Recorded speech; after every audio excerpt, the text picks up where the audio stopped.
another lugit serye naman kita mga kalugit. For today's video guys is home service naman kita from Kulaman naman ni siya guys. Si client gali guys is hindi ni siya ang nagpa-booking sa ato no. Kaya nakita niya lang nga naga-pedicure siya man daw sunod. Dugay na gali na si client guys, wala nakapa-pedicure. As you can see, deform na ang kuko ni client. And then guys, makita mo dira guys, naga-struggle ko, naka-fast forward na guys, pero makita mo gid ang struggle sang person.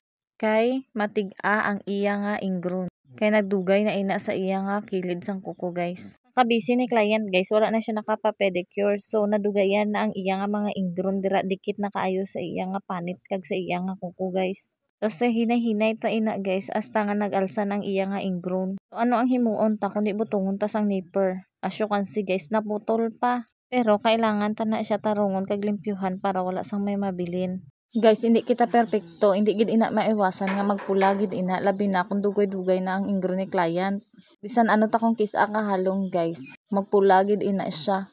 Amoy gid ni kung kisa kung sobrahan ta ka cutting guys ang aton nga mga kuko guys ba. So guys, kung abot ka na sa sini nga video guys, comment naman kung taga diin ka guys kag kung diin na abot ni aton nga mga video. Kung ganahan kasi na nga video guys nga lugit serye, please follow and share para updated ka sa aton nga mga masunod nga mga video. Char. Keep watching mga kalugit. Okay, bye.